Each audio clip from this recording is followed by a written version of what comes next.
All right, so this week we're excited to be joined by Joanne Vitarelli, who is our Director of Quality Assurance here at CCADV, as well as Valina Carpenter, who is the Deputy Director of Connecticut Judicial Branch Office of Victim Services, and Lauren Moreno, who is Manager of Legal Services at one of our member organizations, the Domestic Violence Crisis Center, that provides services in Stamford, Norwalk area. So just really quickly, so folks know, if you have any questions, if you're participating on Zoom, please feel free to type your questions into the chat.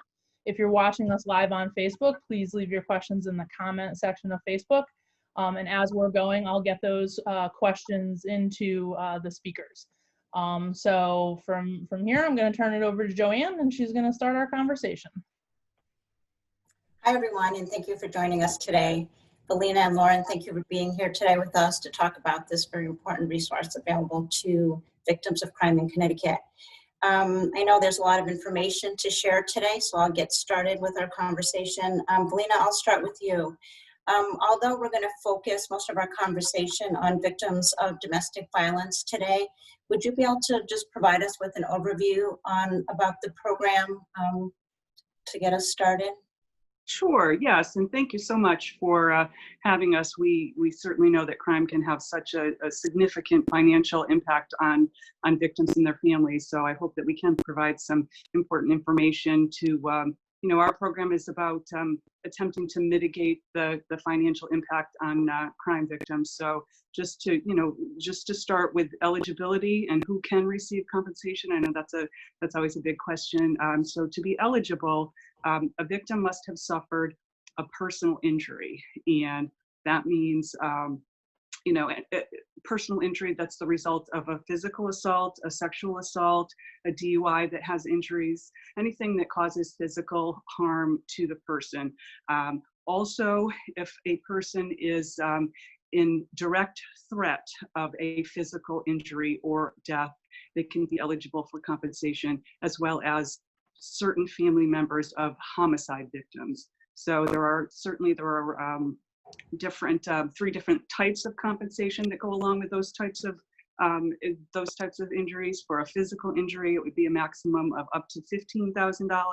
For an emotional injury, it would be a max of up to $5,000, and for homicide claims are a max of $25,000. Okay, excellent. And what type of documentation is needed, Valina? Well, usually, for the most part, a police report. And if a police report is not available, let's say due to an ongoing investigation, then we have a form that we send to the police department that they fill out with some basic information to get the claim going.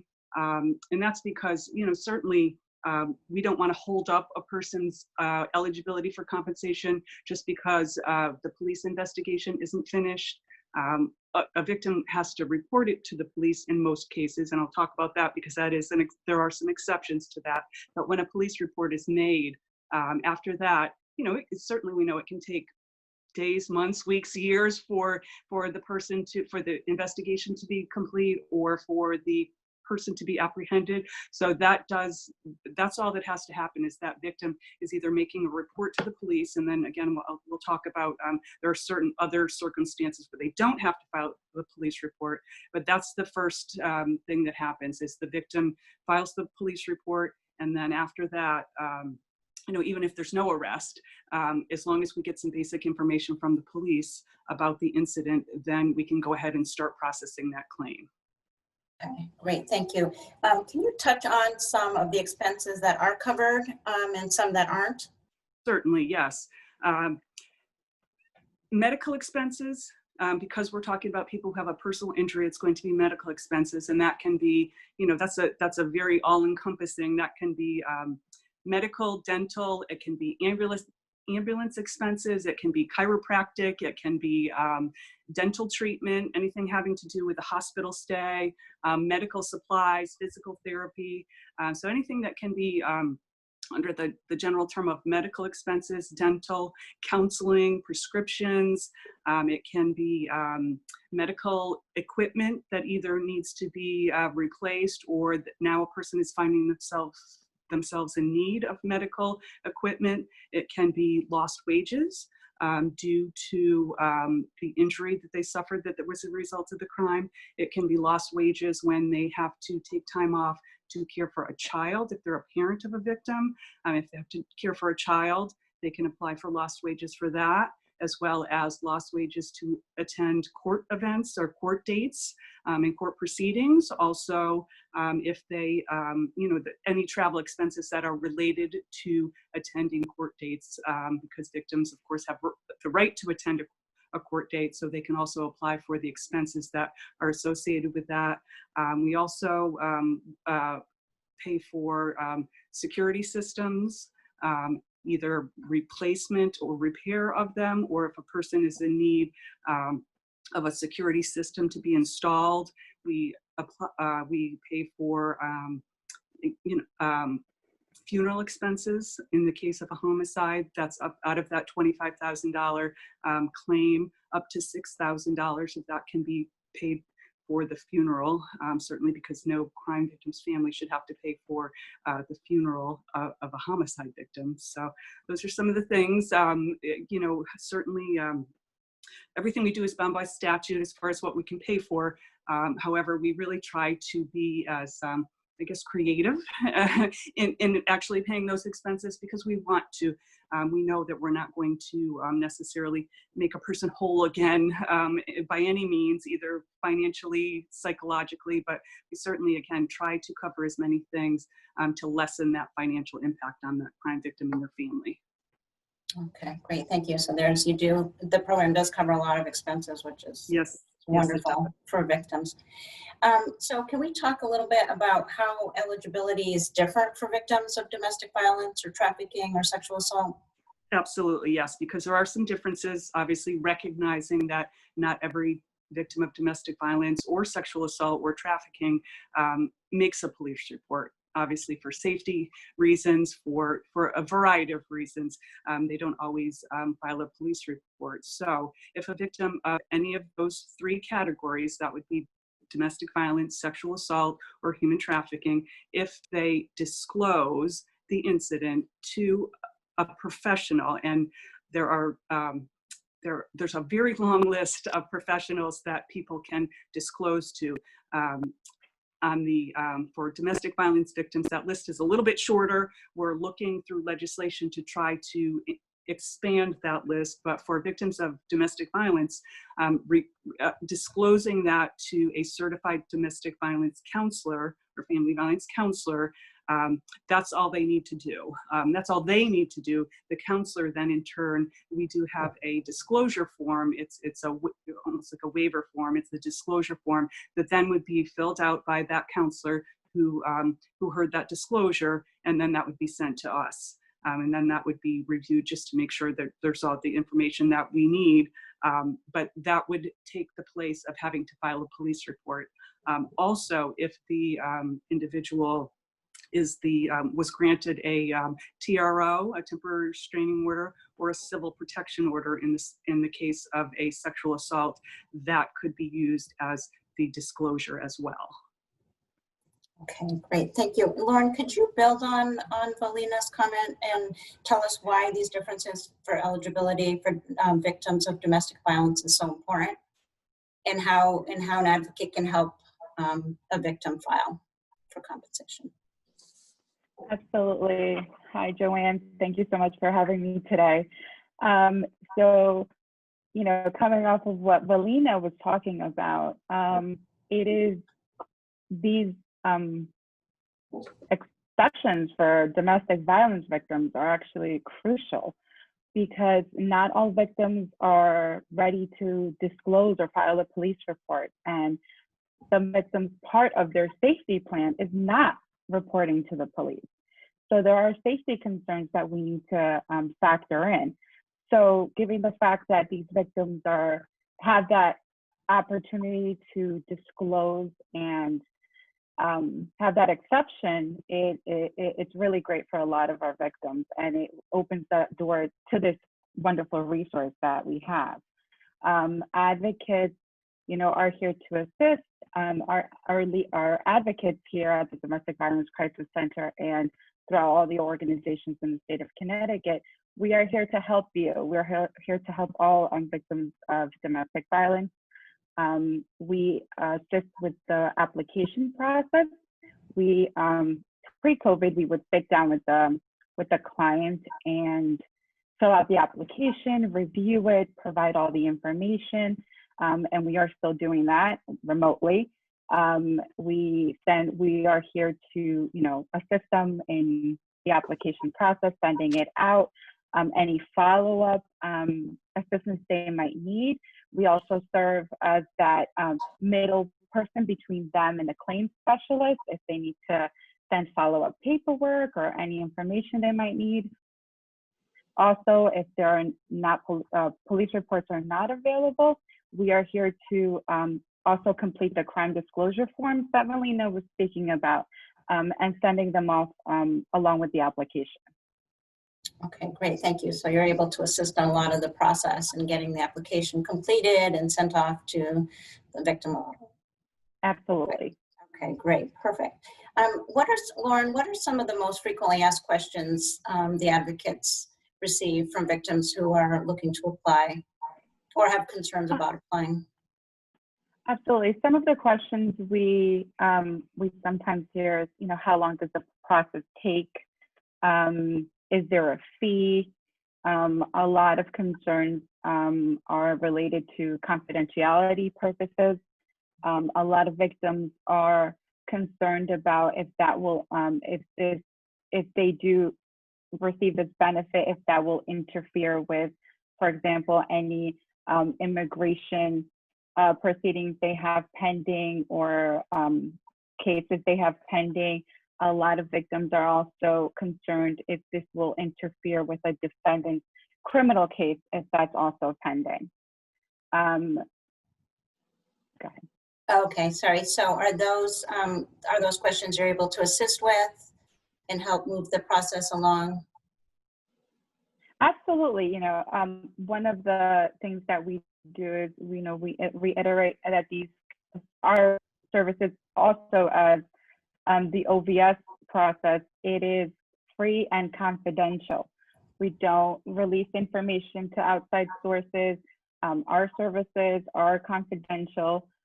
We let them know that this application is strictly for their benefit. We provide, with their permission, if there's a police report, information about any criminal cases that are pending, any disclosures we include in the application with their permission, of course.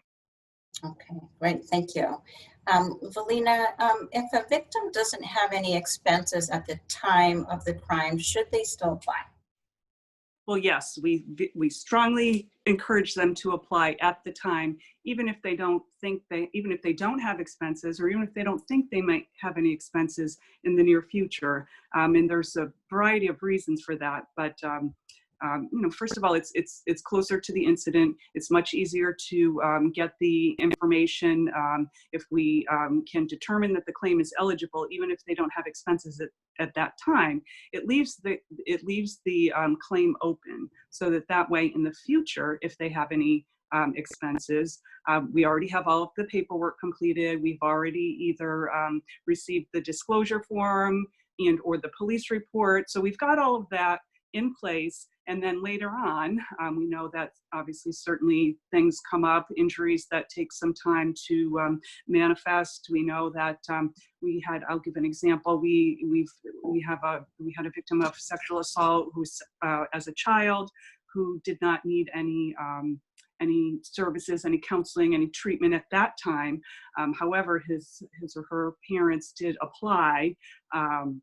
And so the claim was open, and then when that individual went to college, felt that they needed to engage in some counseling, and because everything was in place, it was a much easier process. Now, certainly that person could have applied at that time, but that would have meant going back and trying to get all of that information that could have taken some time and could have possibly delayed some treatment. So it's always better to apply at the time.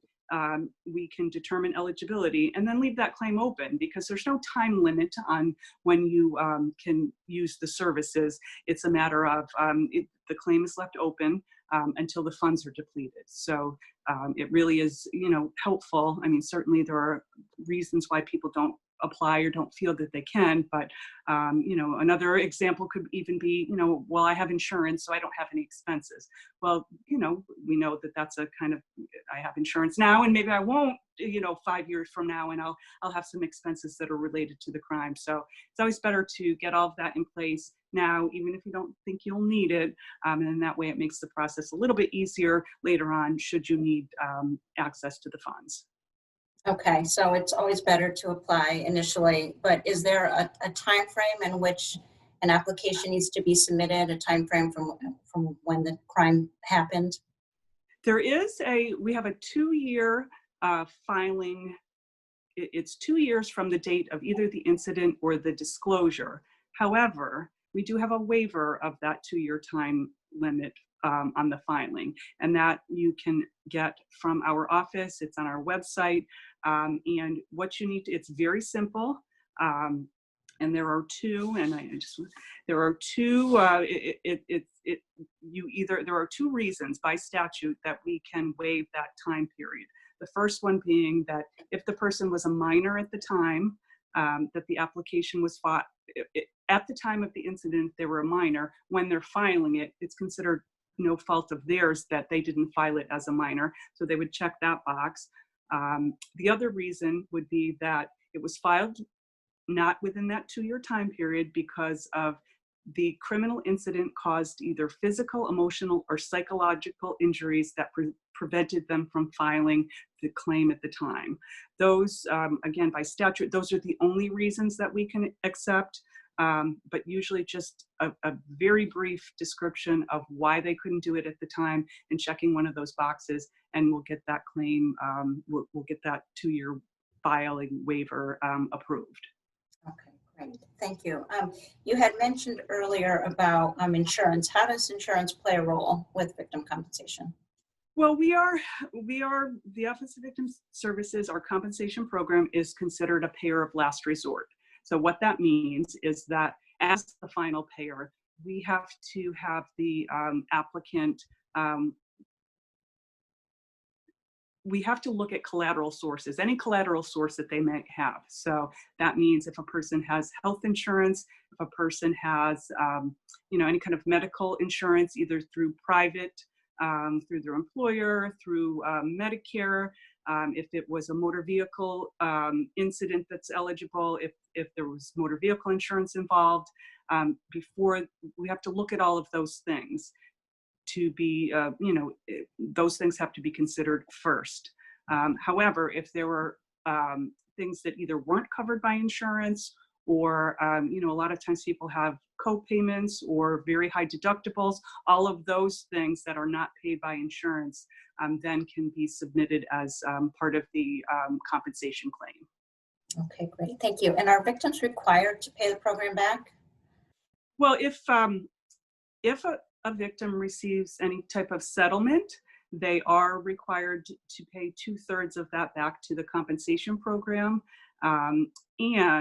or if a victim, if restitution is ordered in the case.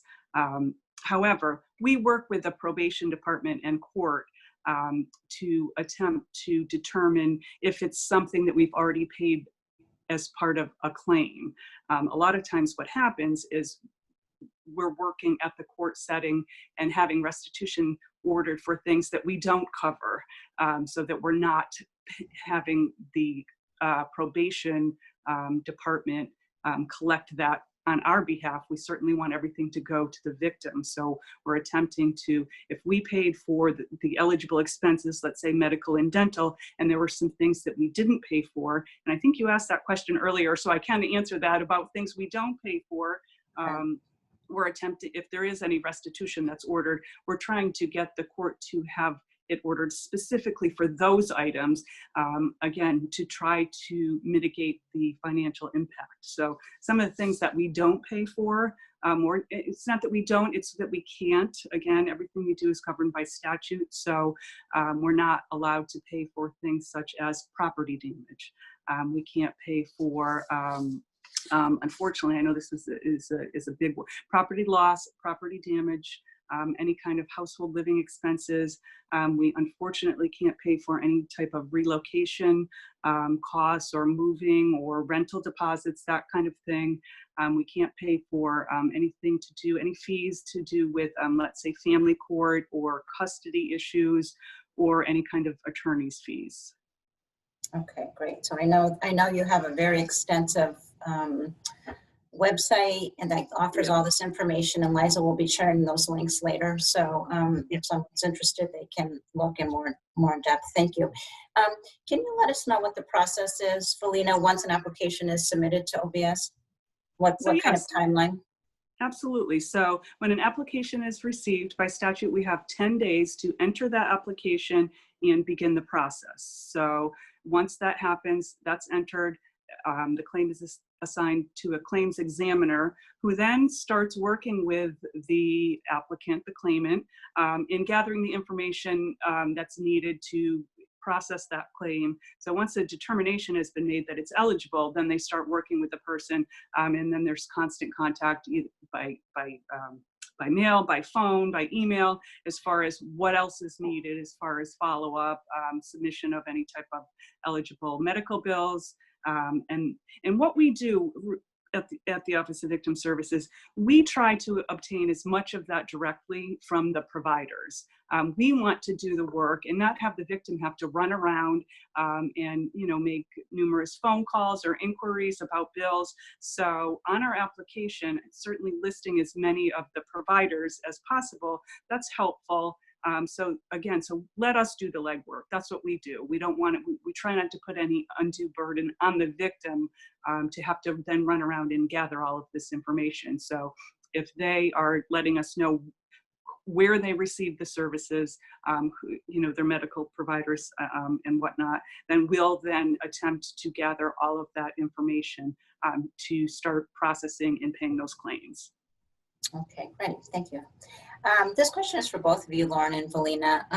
How has the pandemic affected services, and how has the process changed as a result, if at all? Lauren, do you want to start? Sure, absolutely. Well, like all other things, we've had to get creative on how we get these resources to our clients. We always try to include the topic of victim compensation in our conversations initially. And if the client is interested, we've had to get creative, email, fax, text, scanning, to complete these applications and send them off to OVS. We're still here providing services. We're still assisting all our clients, from the initial application all the way through. Any follow-up they might need, we're still here to provide those services. Okay, great. Felina, did you have anything to add? Yes, we have had a few, certainly because of the limits on number of people that can be in a workplace. We have had to reduce, in the beginning we had to reduce both our hours and the number of people who are in our offices. Now we are fully operational as far as hours, but we're still working at a reduced staff. So sometimes things might take just a little bit longer. Again, much of the stuff we do, much of the things we do are governed by statute. So we always still stick to the certainly the time frame that we have for processing the claims. It's just we don't have as many people in the office yet. And I will, like Warren, we had to get creative as well. We're doing a lot of things electronically that we're never able to do electronically before. Certainly most of the compensation application process can be done electronically. The only thing, and again, this is going back to the statute, the only thing that we still need is we need the person's actual signature on the application. So that can, that can slow down the process a little bit, but we're getting creative as well. The advocates out in the field can do the same if you are assisting someone, letting them know that that's the only thing that needs to actually be to be done is having that original signature of the applicant on that compensation application form. Okay, great. I think we're all in that same boat, having to make adjustments to our new normal for now. Valina, how is someone notified of their eligibility? And if they are eligible and approved, how are the funds dispersed? So we do notify all of our claimants of their eligibility by mail. And we let them know that we send them a letter and let them know what expenses are eligible. First of all, that their claim was approved, and then what expenses are eligible. And then what we do is, if the victim himself or herself has paid those expenses already, then they would receive the reimbursement. Most of the time what it is we're sending the funds to we're paying bills, paying the invoices directly to the providers. Also, if a victim has an attorney, we are again bound by statute to send the funds to the attorney, who then is paying those expenses on the victim's behalf. And I'll say, this is a good time to say, you don't need to have an attorney to do this. It's certainly something that a victim could do on their own, and or with the assistance of an advocate. But there are people who do feel that they want to have an attorney assist them with the process. So that's when we would send the funds to the attorney to have those invoices paid. And they are also bound by statute to pay those invoices on behalf of the victim. Okay. We just have a question. This is probably best for you, Valina, pop up in the chat. Is a scanned signature accepted? And that's what I have to say. We did try with our legal department to determine if that would be acceptable under the statute, and unfortunately it is not. So that's the one thing, we do have to have that original in ink signature on the application form. Okay. All right, Lauren, I have one last question for you. What is an advocate's role once the application has been submitted? Sure. So once the application has been submitted, we advise our clients that they will be receiving a response from the Office of Victim Services. They will receive either a letter or a folder, usually containing the name of the assigned claim specialist and a claim number. Sometimes they do need further documentation, and we do assist with that. We advise them to bring in any paperwork that they might need help completing, and we will, sit down and complete it with them, and we will send it off to the assigned claim specialist. The advocates, we work as the middle person. If the client, either can't send it out or doesn't have the time to, etc., they're always welcome to come and bring any paperwork to our offices, or drop it off, email it, and we'll help them complete it, and keep that open line of communication with Office of Victim Services to get their claims processed. Once the application is reviewed and approved, if the clients have any medical bills that need to be paid or any out-of-pocket expenses, they are more than welcome to bring those to our office or to their advocates, and we will send them to OVS on their behalf. Great, thank you. Lisa, were there any other questions from the audience? No other questions, okay. So I guess lastly, is there anything else, Valina or Lauren, that you would like to share? Anything I might have not asked that you feel is important that you'd like to share with our audience? Sure, absolutely. I just would like everyone to know, advocates as well as any victims, that this is a wonderful, wonderful resource open to all victims of crime. It doesn't only have to be victims of domestic violence or sexual assault, but it's open to all victims of crime. And even if you don't believe that you are eligible, we should be having these conversations with our clients and encourage them to file these applications, because you never know what they may be eligible for now or in the future. So, it is important to have this conversation of victim compensation early on, so we can provide that resource to our clients. Right, and I would add to that that absolutely, if in doubt at all, whether you're an advocate or whether you're a victim watching this, please give us a call. We'd be happy to walk you through it or answer any questions, because sometimes, I mean, we just did somewhat of a brief overview, but there are, as I said, there are 3 different types of applications.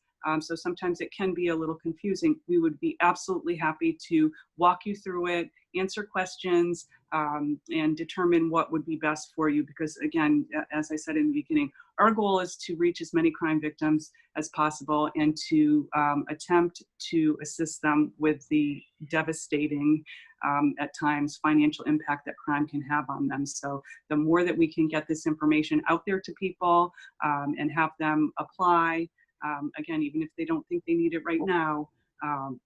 And I guess one last thing too, and I know Liza will be putting up some information about our services. We do have videos that are on our website, and Liza will be sharing that with you.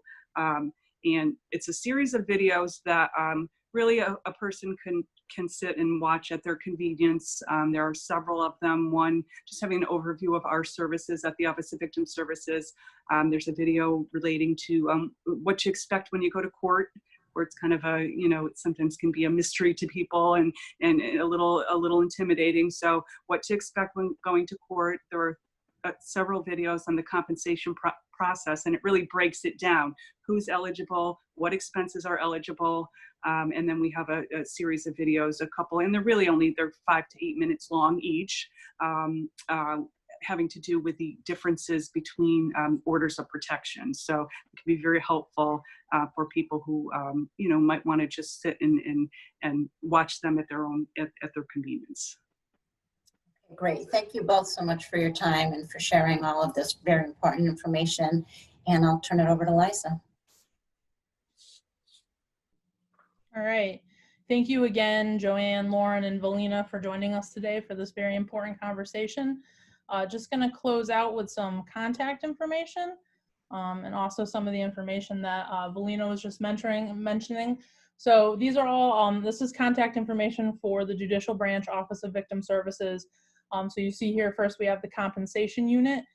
So again, OVS has some great staff who, if you're not a domestic violence victim, you choose not to work with a domestic violence victim advocate, you can of course call the compensation unit directly. If you are a victim of sexual assault, you can also call our sister coalition, the Connecticut Alliance to End Sexual Violence. Their advocates can also assist sexual assault victims with the compensation program. So again, the compensation unit is 888-286-7347.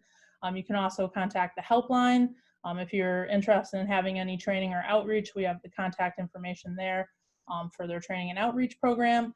And that is a link down at the bottom that has those videos Valina just mentioned that answer some of those frequently asked questions about the victim compensation program. And again, the overall URL to get to the OVS page is www.jud.ct.gov/crime victim. And again, just so everyone knows, we always like to just mention Safe Connect. Again, Safe Connect is Connecticut's domestic violence resource hub. So if you are experiencing abuse in your relationship, we encourage you to reach out. We can talk through some safety planning, do some counseling, and of course, we'll make that safe connection for you to your local domestic violence organization for the ongoing support and services. All of our services are confidential, safe, free, voluntary, and bilingual services are available. So you can reach Safe Connect 24/7 by call, text, chat, or email at ctsafeconnect.org or by calling and texting 888-774-2900. This is where we will connect you to one of our 18 member organizations, including DVCC, where Lauren works. Just finally, if you have any questions or concerns about today's presentation, feel free to contact Joanne at jvitarelli@ctcadv.org. Again, everybody, thank you very much for joining us today, and we'll see you in a couple weeks. Bye. Thank you. Thank you.